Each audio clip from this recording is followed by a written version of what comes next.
Why do humans sing? Tell me, Watcher. Tell me why they give voice to that which cannot be spoken. Tell me why they do this, even as their worlds burn. When the towers of Tharja fell, did we look to the horizon and say things might be better there? No. We stood our ground, and from the corpses built a fortress to defy the gods. Our way is to endure. Theirs to hope. A eulogy for humanity.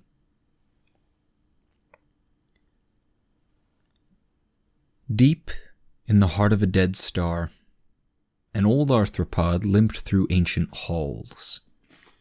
His feet tapped on the flat ground. Click, click, click. And the sounds echoed between diamond pillars.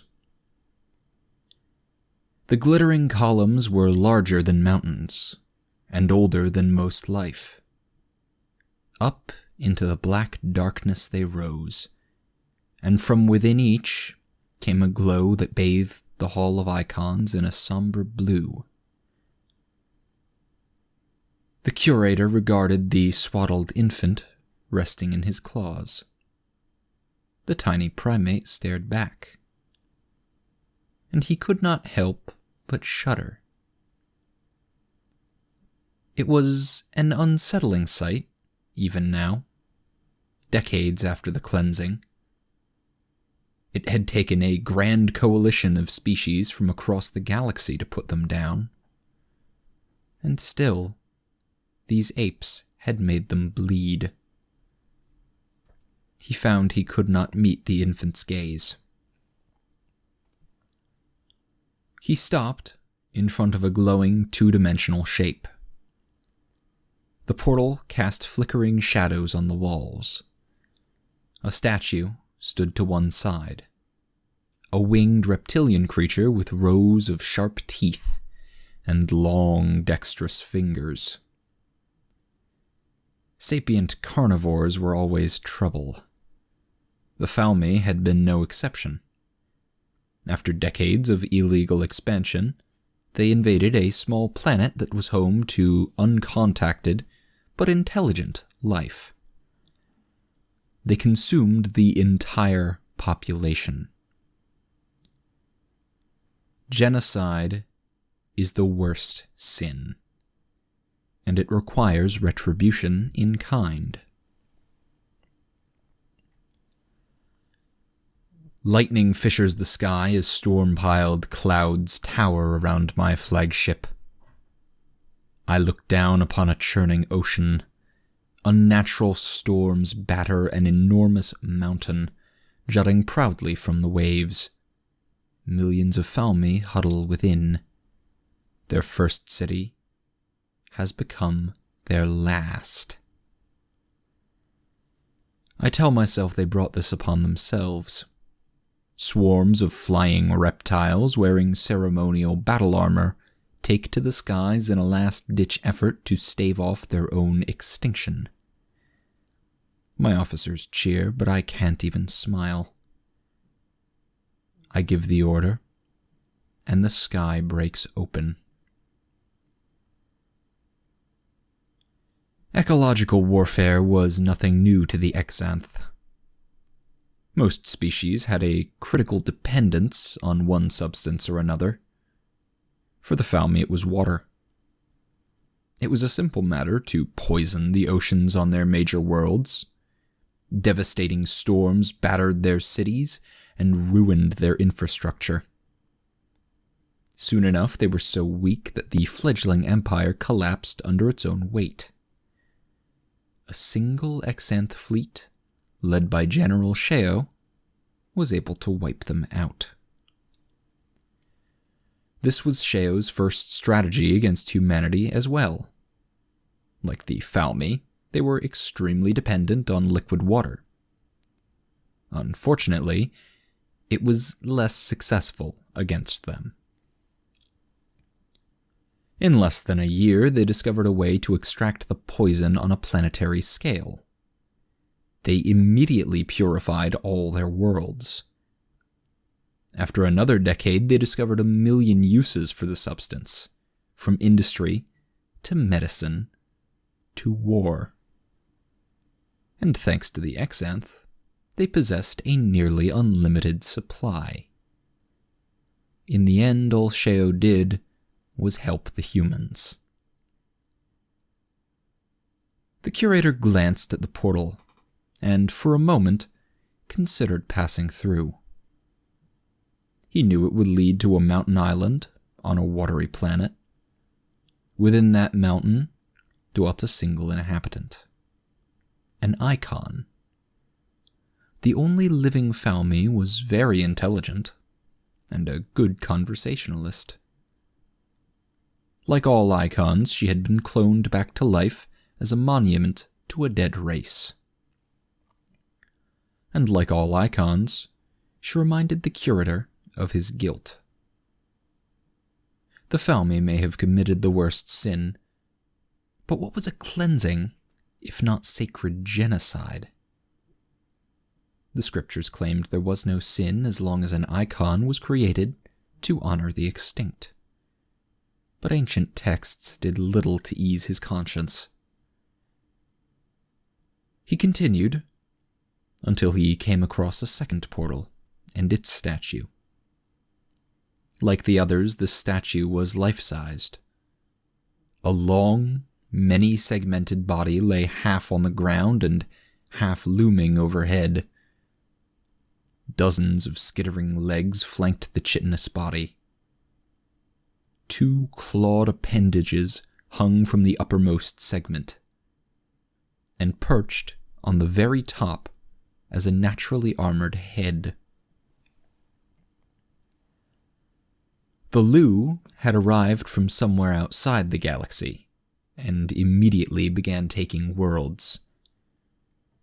This was the only cleansing in which diplomacy was not even an option. They were just too different. They were relentless, and ignored any attempts to meet. It wasn't even clear that they understood the concept of diplomacy in general, but the scriptures were clear, and the greatest sin must not go unpunished. I looked down upon a dead hive world. The former garden planet has been transformed into a Lu colony. At its peak, it housed trillions of drones. Now it is little more than a husk. Countless entrances and exits pock the orange landscape, and a maze of tunnels crisscross the interior. I have neither the need nor the inclination to once again delve into their depths. Deep within those labyrinthine corridors lurks the last Lu Queen and her few remaining drones.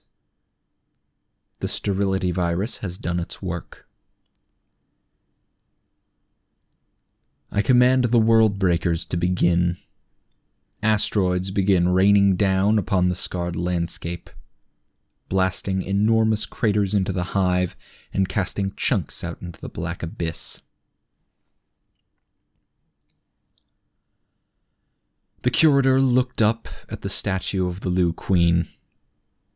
He had only met the icon once. She was an unsettling individual, for many reasons. During the conflict, they didn't even know if the Lu had a language. But as soon as the new queen hatched, she began speaking the Xanth tongue with perfect fluency.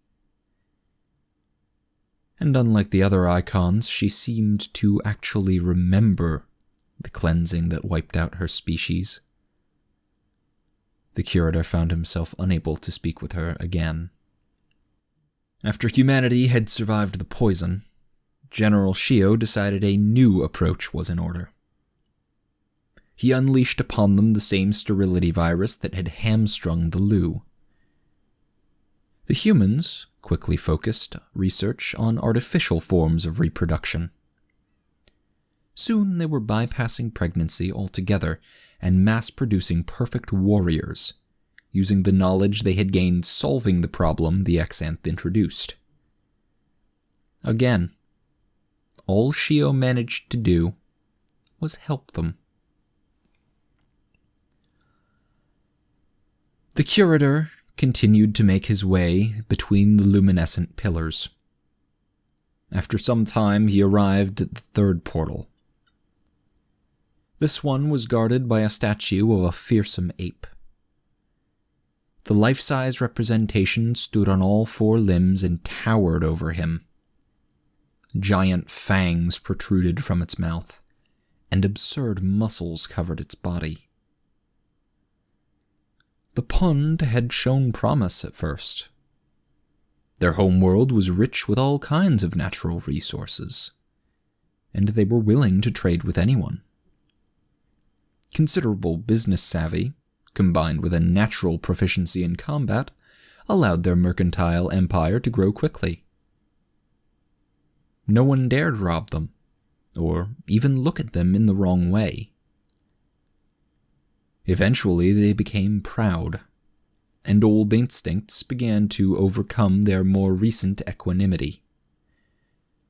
A failed negotiation became a boycott, which became a blockade, which became a war, which ended when the Pund launched weapons of mass destruction against a former customer. They were extinct as a result.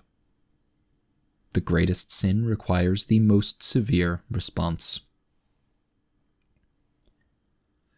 General Shio took advantage of the extreme empathy the Pund seemed to display towards members of their own race. Empathy is not an unusual trait in apes, but it was surprisingly strong in them. So strong that it was nearly impossible for one of them to intentionally harm another. So, he infected the Pund with a deadly disease. There is no cure, and the only solution is to immediately kill the infected. It only took a few years. As expected, the Pund were unwilling to do what was necessary, until it was too late. Their mercantile empire collapsed like a house of cards as their infrastructure wasted away. A single tactical strike rendered them extinct. My gaze lifts to a mountain, and to the wind-swept citadel perched on top. The virus has burned their empire from the inside, hollowed it out like a carnivorous parasite.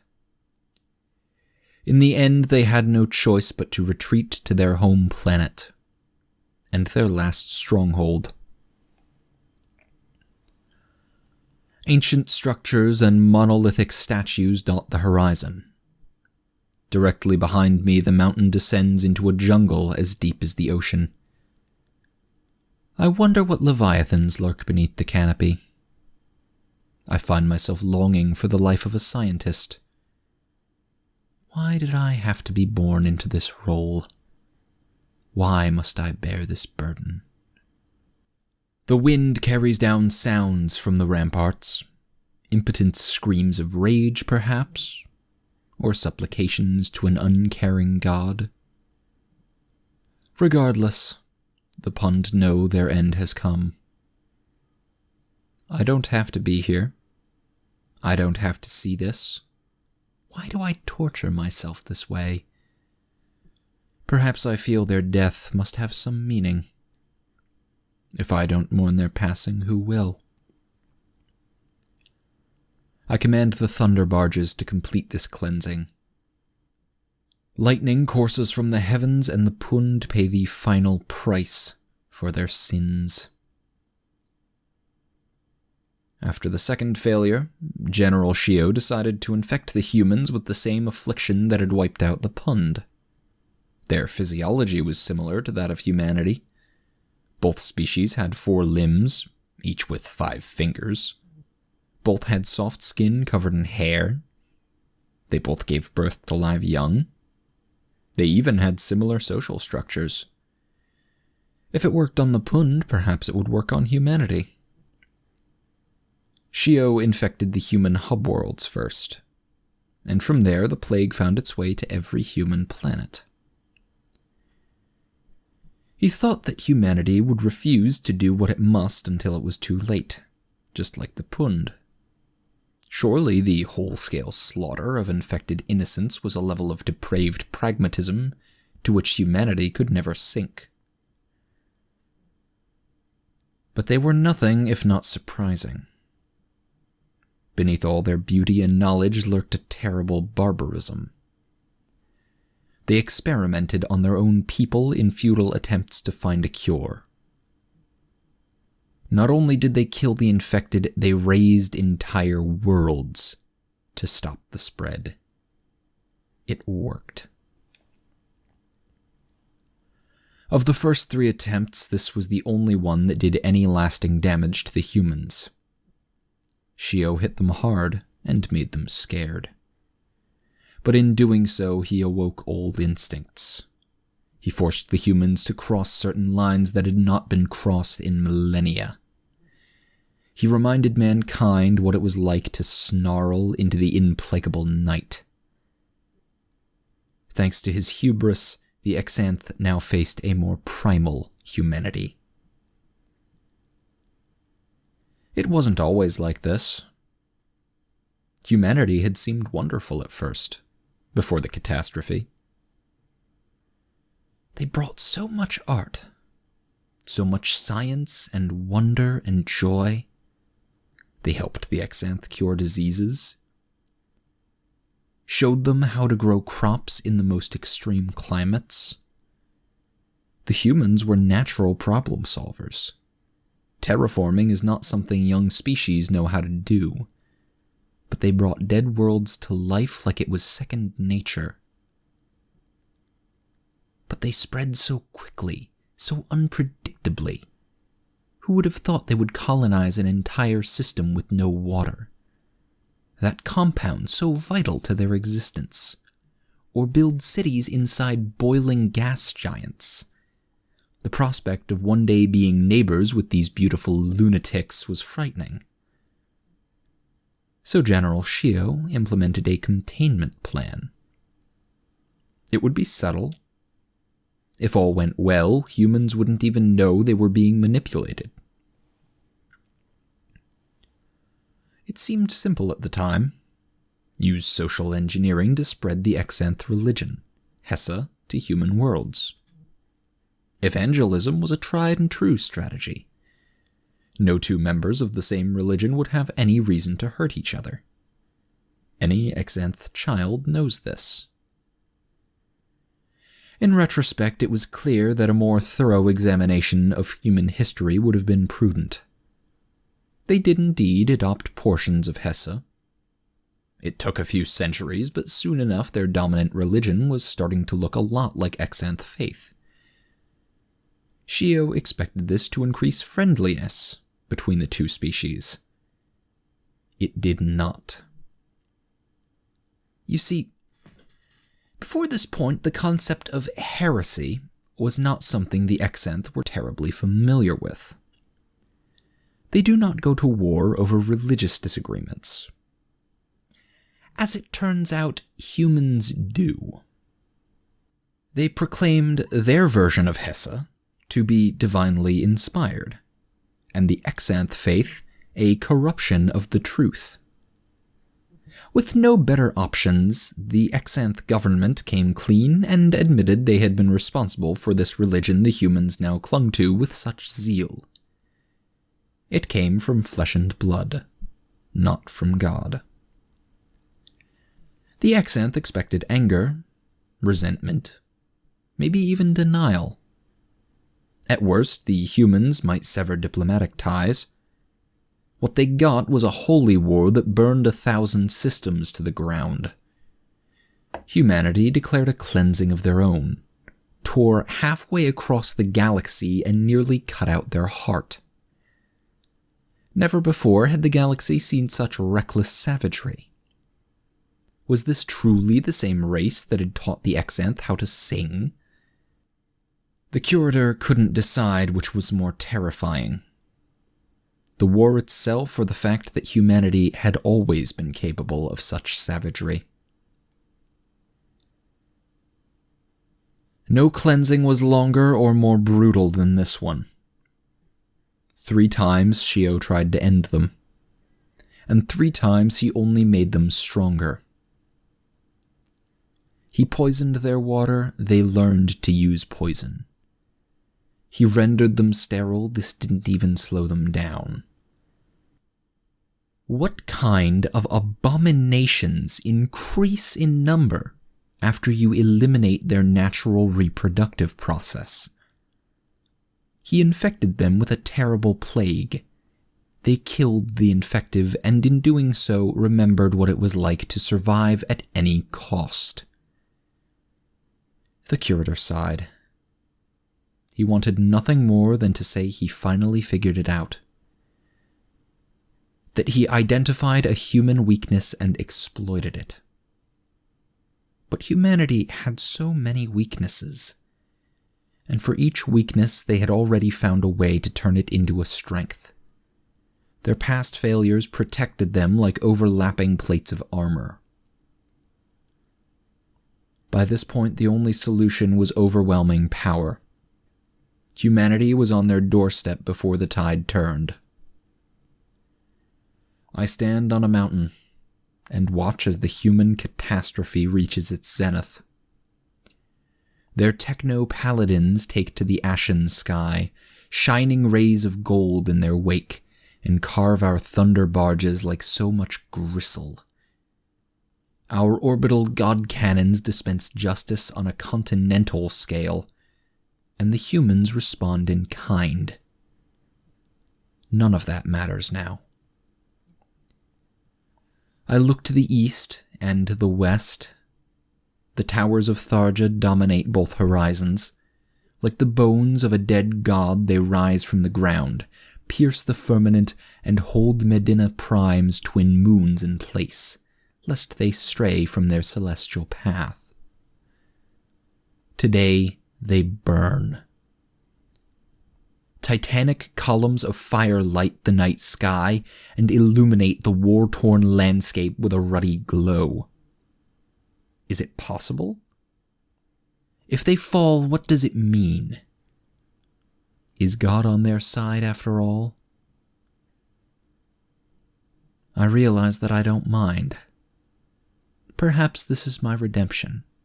Our redemption.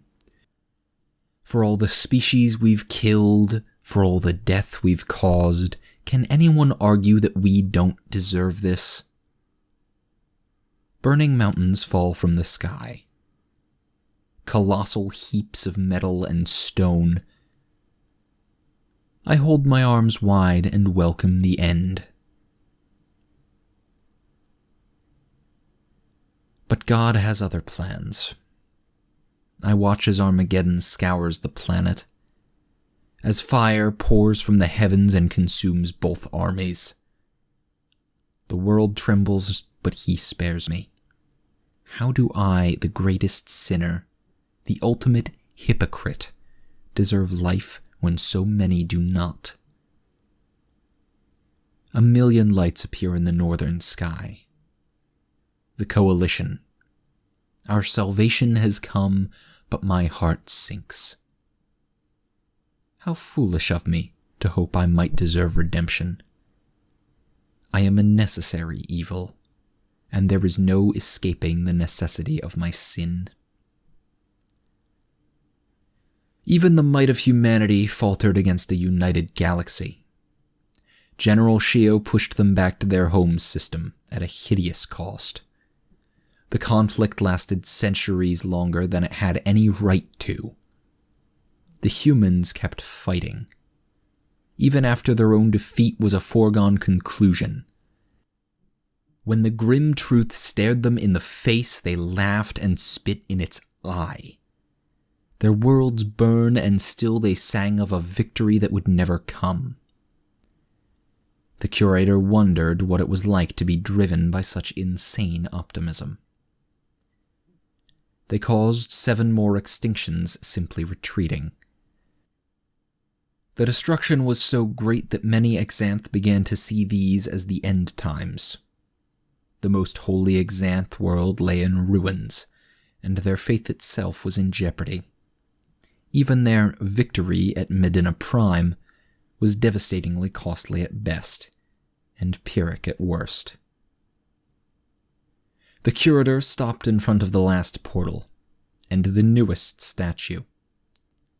The human-shaped stone was silent, when he saw the question in its blank eyes. Who paid the price for your arrogance? He stepped through the portal. An expanse of green stretched all the way to the horizon.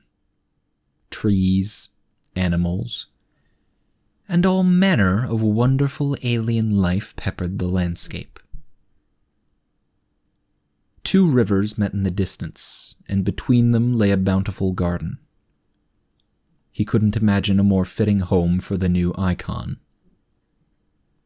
The last human would live out her life in their natural habitat, safe from the prying eyes of the galaxy that feared her very existence.